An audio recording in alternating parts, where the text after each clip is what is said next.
পাঁচ শ্রেণীর মানুষ এমন আছে যাদের জন্য জান্নাতরা অপেক্ষায় থাকে। সুবহানাল্লাহ বলেন। কয় শ্রেণী? পাঁচ শ্রেণীর মানুষ। এই গুণগুলো যদি আপনার মধ্যে থাকে আলহামদুলিল্লাহ, আমার মধ্যে যদি থাকে আলহামদুলিল্লাহ। যদি এই গুণগুলো আমার মধ্যে না থাকে, এই গুণগুলোকে অর্জন করা, কারণ পাঁচ শ্রেণীর মানুষ তাদের জন্য জান্নাত অপেক্ষায় থাকে। কখন আসবে ওই লোকগুলো জান্নাতে, কখন আসবে? এই পাঁচ শ্রেণীর লোক কারা কারা নবীজি বলেন। قال رسول الله صلى الله عليه وسلم إن الجنة تشتاق إلى خمسة نفر تعالي القرآن وحافظ اللسان ومطعم الجيعان ومكس العريان ومن صلى علي حبيب الرحمن। প্রিয় ভাইয়েরা আমার, আল্লাহর নবী বিশ্ব নবী সাল্লাল্লাহু আলাইহি ওয়াসাল্লাম বলে, ও আমার উম্মতারা শোনো, পাঁচ শ্রেণীর মানুষ এমন আছে যাদের জন্য জান্নাতরা অপেক্ষায় থাকে। আমার আপনার নবী বলেন ওই পাঁচ শ্রেণীর মানুষ কারা? নবীজি বলেন এক নাম্বার হলো তালিল কুরআন। এক নাম্বার নবীজি বলেন, প্রথম নাম্বার যে মানুষটার জন্য জান্নাত অপেক্ষায় থাকে, নবীজি বলেন তালিল কুরআন। যে মানুষগুলো আল্লাহ তাআলার কোরআনের তেলাওয়াত করে, যে মানুষগুলো সকাল সন্ধ্যা আল্লাহ রব্বুল আলামিনের কোরআনের তেলাওয়াত যে মানুষগুলো করে, আপনার দরকার হলো ফজরের নামাজ আদায় করার পরে সূরা ইয়াসিনটা আপনি তেলাওয়াত করেন। মৃত্যুর সময় আল্লাহ রব্বুল আলামিন আপনার মৃত্যুটাকে সহজ করে দিব, মৃত্যুর যন্ত্রণাটা আল্লাহ তাআলা কমায়া দিব। মাগরিবের নামাজের পরে সূরা ওয়াকিয়া তেলাওয়াত করেন, রিজিকের জিম্মাদারি আল্লাহ তাআলা নিয়ে দিব, রিজিকের অভাব অনটন দূর করে দিব। এশার নামাজের পরে সূরা মুলুকটা তেলাওয়াত করেন, আল্লাহ রব্বুল আলামিন কবরের আযাব থেকে আল্লাহ রব্বুল আলামিন মুক্তি দান করব। আমার আপনার নবী বলেন যে মানুষগুলোর জন্য জান্নাতরা অপেক্ষায় থাকবে, প্রথম নাম্বার আমল হলো তালিল কুরআন, বেশি বেশি কোরআন তেলাওয়াত করা। যেই মানুষগুলো দুনিয়ার ভিতরে আল্লাহ রব্বুল আলামিনের কোরআন তেলাওয়াত করবে, নবীজি বলেন ওই লোকটার জন্য জান্নাত অপেক্ষায় থাকবে। সুবহানাল্লাহ।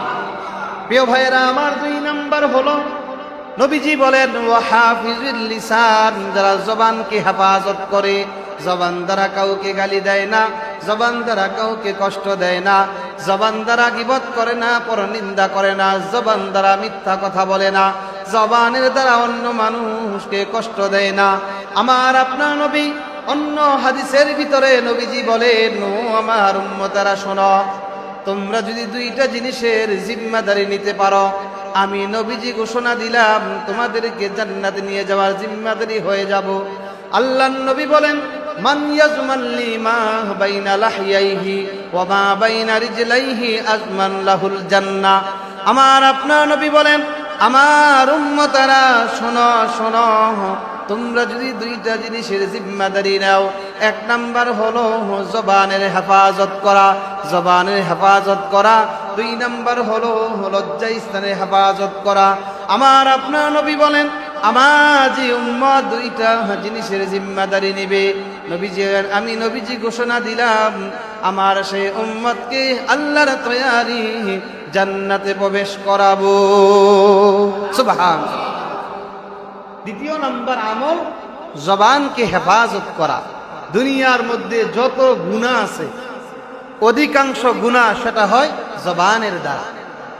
জবান দ্বারা মানুষ মিথ্যা কথা বলে, জবান দ্বারা মানুষ গালি দেয়, জবান দ্বারা মানুষ একজন অপরজনের গীবত করে, জবানের দ্বারা একজন মানুষ অপরজন মানুষের সমালোচনা করে। নবীজি বলেন ওয়াহাফিজুল লিসান, যারা জবানের হেফাজত করবে, নবীজি বলেন ওই মানুষগুলোর জন্য জান্নাতরা অপেক্ষায় থাকবে। সুবহানাল্লাহ বলে। তৃতীয় নাম্বার নবীজি বলেন অমুতঈমিল জিআন, যে মানুষগুলোকে অভাবগ্রস্ত ব্যক্তিকে খাবার দেয়।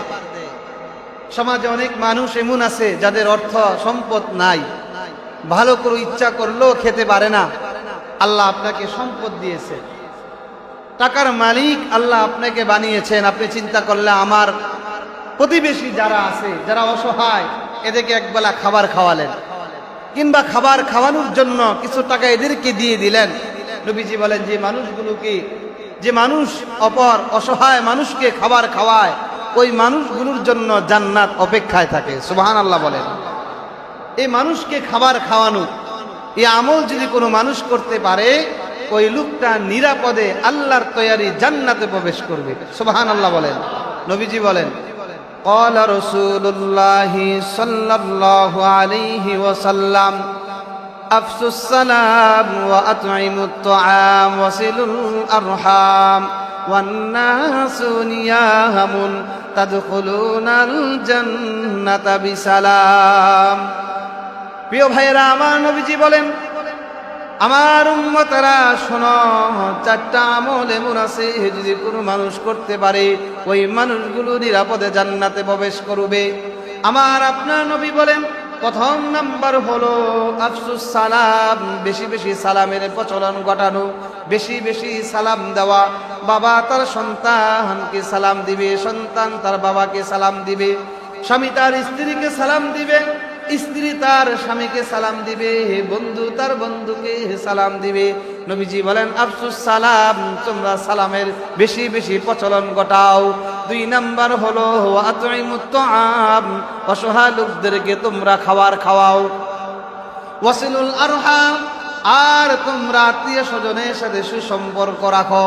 আজকে আমাদের সমাজে দেখা যায় আত্মীয় স্বজনের সাথে আমাদের সুসম্পর্ক নাই।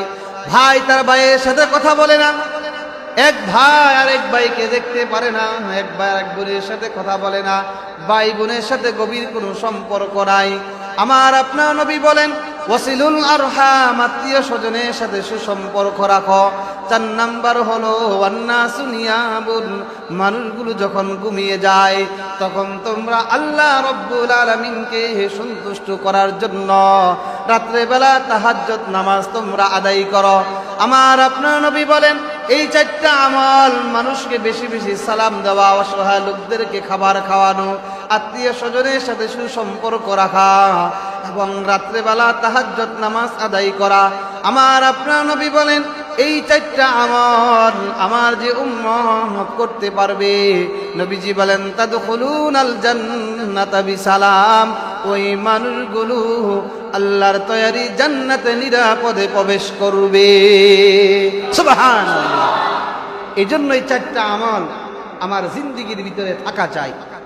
বেশি বেশি সালামের প্রচলন ঘটানো, অসহায় লোকদেরকে খাবার খাওয়ানো, আত্মীয় স্বজনের সাথে সুসম্পর্ক রাখা, রাত্রেবেলা তাহাজ্জুদ নামাজ পড়ার অভ্যাস গড়ে ওঠানো। নবীজি বলেন, এই আমলগুলো যে মানুষটা করবে, ওই মানুষটা আল্লাহর তৈয়ারি জান্নাতে নিরাপদে জান্নাতে প্রবেশ করবে। সুবহানাল্লাহ। প্রিয় ভাইরা আমার, এই জন্য এই আমলগুলো করতে হবে। নবীজির উপরে বেশি বেশি দুরূদ শরীফ পৌঁছে দেওয়া, নবীজির উপরে বেশি বেশি দুরূদ শরীফ পড়া, এটা এমন একটা আমল যে আমলের মাধ্যমে